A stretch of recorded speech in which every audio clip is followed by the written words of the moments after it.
Your ego is a strange thing. It can be both your fuel and your greatest obstacle.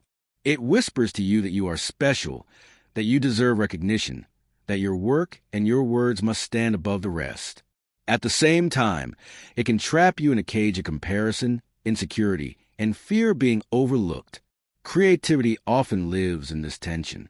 When you sit down to write, paint, design, or imagine, there is always a quiet battle taking place. The urge to be seen colliding with a deeper call to simply express. To navigate this, you must learn to balance ego with humility. In that balance, strength and authentic creativity can truly emerge. Consider how children create. Give a child crayons and a piece of paper, and they will draw with no hesitation. There is no internal voice questioning if their scribbles are good enough, no mental calculation about how others will perceive them.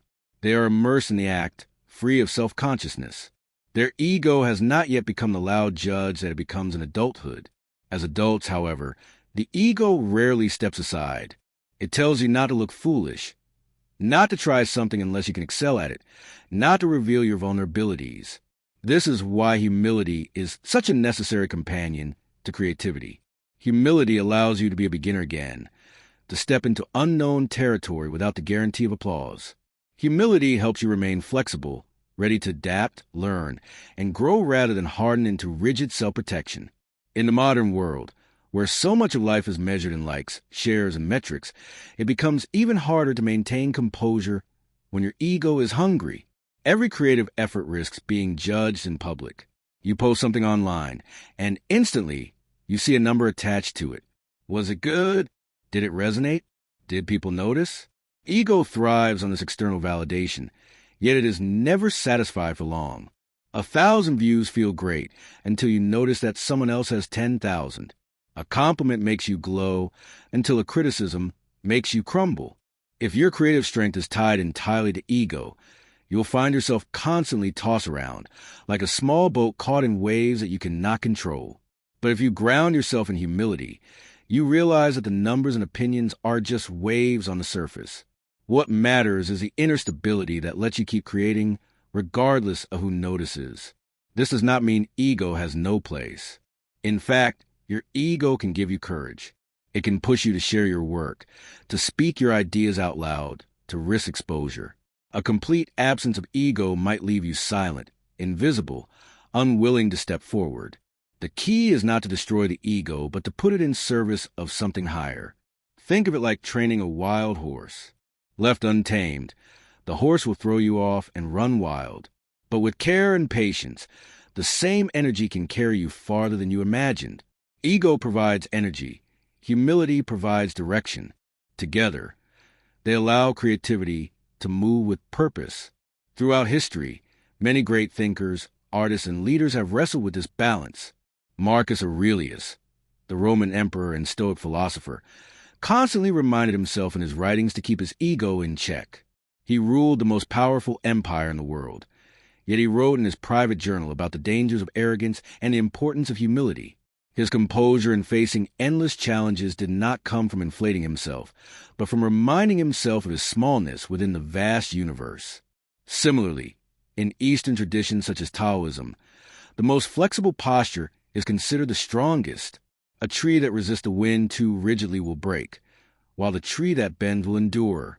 Humility makes you bendable, able to learn from failure and criticism without shattering under their weight. Creativity thrives on this kind of flexibility. If you are rigid, insisting that your work must look a certain way, receive a certain reaction, or be compared favorably to others, you will break when reality does not cooperate. But if you are humble enough to pivot, to try again, to listen to feedback without losing your sense of worth, you become far stronger. This strength does not come from ego's need to dominate, but from humility's ability to endure and adapt. Think of a musician. When ego dominates, the musician plays to impress, to showcase their superiority. Their energy is focused outward, seeking applause. When humility is present, the musician plays to serve the music itself, to bring something meaningful into the world. The paradox is that humility often produces the most powerful art because it is not clogged by the need to prove. Humility allows authenticity, and authenticity resonates more deeply than performance ever can. When you listen to a song that moves you, it is rarely because the singer was trying to show off. It is because they allowed themselves to be vulnerable, open, and real. Their humility allowed the truth to come through. On a personal level, humility helps you handle rejection and failure with grace. If your ego is fragile, every no feels like a verdict on your value. If you don't get the job, if your book doesn't sell, if your artwork doesn't gain attention, you might feel crushed. But humility reframes the experience. It reminds you that you are a learner, that each attempt is practice, that growth is a true reward. Humility does not eliminate the sting of failure, but it prevents failure from defining you. It keeps you steady, able to continue the journey. This balance of ego and humility is not only about creativity, but also about relationships. Ego can make you defensive when someone critiques your work. Humility allows you to listen, to discern whether there is truth in the critique, to improve without bitterness. Ego wants to win every argument. Humility seeks understanding. Ego insists on being right. Humility values growth more than victory. When you approach collaboration with humility, you create space for new ideas to emerge, for creativity to become a shared process rather than a personal battle. Practical steps can help cultivate this balance. One is to practice self-reflection regularly. Journaling about your motivations can reveal whether you are creating for expression or for validation. Ask yourself, if no one ever saw this work, would I still create it? If the answer is yes, then humility is guiding you. If the answer is no, it may be time to check whether ego has taken over. Another practice is to consciously expose yourself to critique. Instead of avoiding feedback, seek it out with composure. Train yourself to hear suggestions without defensiveness. Over time, this develops the flexibility needed to separate your identity from your work. You are not diminished by flaws. You are enriched by learning. Another helpful habit is the stoic practice of reminding yourself of your small place in the larger whole. When you step outside at night and look at the stars, it is hard to feel overly self-important. The universe does not revolve around your success or your failures. This perspective does not belittle you. It frees you. It gives you humility without erasing your worth. You are both small and significant.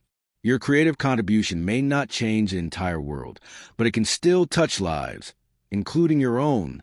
Ego tells you that your worth depends on being the best. Humility reminds you that your worth lies in showing up, in creating sincerely, in contributing honestly. Creativity is also deeply connected to service. When you create with humility, you stop asking, how can I prove myself? And start asking, how can I serve others through this work? A writer asks, how can my words help someone reflect or heal? A designer asks, how can this solution improve someone's day? A teacher asks, how can my lesson spark curiosity in a student? Service-oriented creativity transcends ego because it is no longer about your personal spotlight, but about the value you offer. Ironically, this kind of creativity often gains more recognition because people feel the authenticity behind it. Yet, humility does not mean erasing yourself. It does not mean denying your talents or pretending you have nothing to offer. True humility is not self-deprecation, but accurate self-perception. It is knowing your strengths without exaggeration and acknowledging your weaknesses without shame. Ego wants you to pretend to be more than you are. False humility wants you to pretend you are less. Real humility accepts the truth as it is. And truth is fertile ground for creativity. When you accept yourself as you are, imperfect, growing, capable, you free up energy that would otherwise be spent on pretending. That energy can now flow into genuine creation. Flexibility also plays a central role. Life rarely goes as planned, and creativity rarely follows a straight line. A painter may set out with one vision and end up with another. A project may collapse, forcing you to reimagine it from scratch. Ego resists this, clinging to control, insisting that things must go a certain way. Humility embraces a shift, allowing for improvisation. The most innovative breakthroughs often happen in the space of flexibility, when you let go of your rigid plan and allow creativity to surprise you. Flexibility is humility in action. It is the willingness to bend rather than break. Over time, you will notice that humility does something profound. It allows joy to return to your creativity. When ego dominates, the joy of creating is replaced with anxiety about results. You stop enjoying the process because you are fixated on the outcome. Humility brings you back to the process itself. You remember why you started. You rediscover the simple satisfaction of shaping something from nothing, of exploring ideas, of expressing your inner world. Joy is a quiet reward of humility, and joy sustains creativity far longer than ego-driven ambition ever can. Reflect on your own creative journey. Think about moments when your ego was in control. Did you feel tense, fearful, defensive? Now think of moments when humility guided you. Did you feel freer, more open, more curious? The contrast is clear. Creativity is not just about producing results, but about shaping who you become.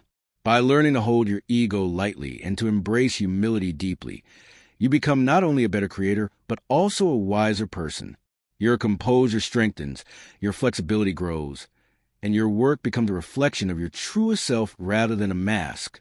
Humility also connects you with others in a more genuine way. When you create with ego, you are competing.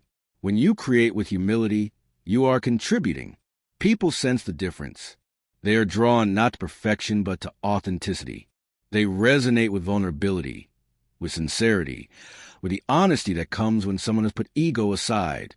This is why humble work often inspires others. It gives permission to others to create without fear, to try without certainty, to step forward without demanding recognition. Humility creates ripples, and those ripples extend far beyond what you can measure. Ultimately, the tension between ego and humility is not a battle to be won once, but a balance to be maintained daily. Each time you sit down to create, you face the choice again. Will you let ego dictate your worth, or will you let humility guide your growth? Will you cling to rigid expectations, or will you remain flexible, ready to adapt? Will you collapse under criticism, or will you hold your composure and continue forward? These choices shape not only your work, but your character.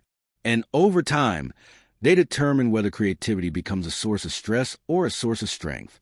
Your ego will always be present, and that is not a flaw. But when humility walks alongside it, you are no longer enslaved to its demands. You can use ego's energy without being consumed by it. You can create with both confidence and openness.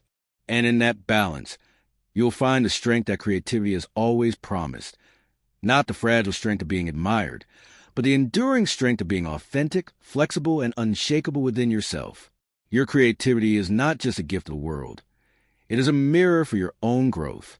Let your ego remind you to be brave enough to share. Let your humility remind you to stay grounded enough to learn. Between the two, you'll find a posture of strength that no failure, no rejection, no storm of chaos can break. And in that posture, your creativity will not only flourish, it will set you free.